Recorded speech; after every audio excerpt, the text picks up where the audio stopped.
Nalaman ko pala na February pa lang, na-dismiss na yung kaso, pero July nilabas, na-dismiss na pala yung mga kaso. Ganyan katindi ang impluensya nitong mga korap na politiko na to. Na kaya nilang sirain kung kakalabanin mo sila, pero hindi ho dapat tayo pumayag. Sobra na, wala nang katapusan yung kanilang kasakiman. Especially in the fight against corruption. Dahil napakalaki hong bagay ito sa amin. Dati-rati ho, kami ho sa mga kukunti lang ho sa amin ang nakikipaglaban. I remember when we started this in 2019, kukunti lang ang nakikinig at naniniwala. Mantala, nung dumating yung pandemya, pinumpisan hula natin uli noong 2021. And again, kukunti lang ho ang naniniwala. Sabi nga ho nung isang kaibigan ko, Senator, you know, Benji, the fight against corruption, when you look behind me, nobody is out there. Or when you look behind you, nobody is out there fighting with you. And true enough, we were subjected to massive character demolition and assassination. Kami pa ang pinalabas na kami yung corrupt and cases were filed against us. And surprisingly, it was even used against us during this election. Only to find out, nalaman ko pala na February pa lang, na-dismiss na yung kaso, pero July nilabas, na-dismiss na pala yung mga kaso. Ganyan katindi ang impluensya nitong mga korap na politiko na to. Na kaya nilang sirain kung kakalabanin mo sila, pero hindi ho dapat tayo pumayag. Sobra na, wala nang katapusan yung kanilang kasakiman. Kaya naman ako'y natutuwa because this is an effort, for good governance at sa effort nato laban sa corruption.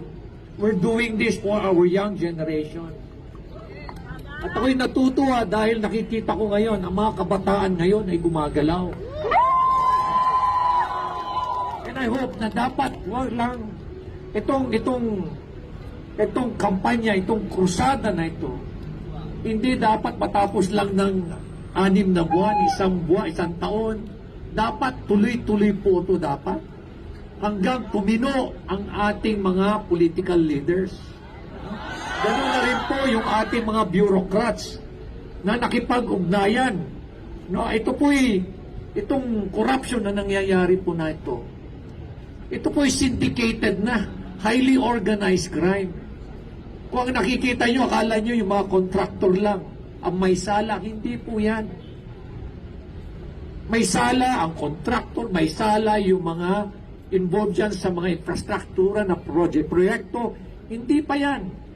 Ang pinaka-sakim dyan, pinaka-mastermind dyan, yung mga politiko. Kaya hindi ho dapat tayo huminto. Dahil ito'y laban ho natin para sa kabataan, laban din ho natin to para sa ating bayan. Kaya dito sa Baguio, pinapayagan ko po ang social activism.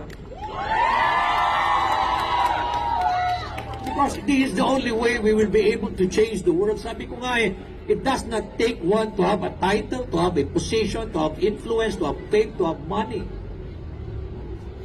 All you have to do is have that courage to change the world. And you are practically doing it now. And thanks to our young people. So I hope po na itong pakikipaglaban natin hindi lang ito matatapos lang ng ganito-ganito lang. I hope po na mai-translate po to sa isang sitwasyon na mamimili tayo ng leader. Dahil at the end of the day, ang problema ho sa Pilipino, hindi ho tayo marunong mamili ng mga leaders natin. Pinakitaan lang ho tayo ng pera, nasisira na ho yung diskarte natin. Tandaan ho ninyo, masarap ang pera. Yan ho yung battle battle cry ho ng mga korap na politiko. Napakasarap ng posisyon, napakasarap ng power, napakasarap ng pera. Huwag ho nating pabayaan na masisira ho yung ating mga moral values. Muntik na ho tayo rito sa Baguio. Huwag ho natin papayagan. Pero hindi lang ho Baguio ang ilalaban. Makikipaglaban lang ho tayo for Baguio only. Hindi ho dapat. Para sa buong bansa. Para ho sa buong bansa. So sa inyo pong lahat, sa ating mga kabataan, maraming salamat po sa inyong lahat, sa ating pong mga elders, at sa ating pong mga kababayan sa siyudad ng Baguio at sa mga bisita ho natin. Maraming salamat sa pagdalo nyo rito. Let us keep on fighting. Let us keep the fire burning. God bless you all.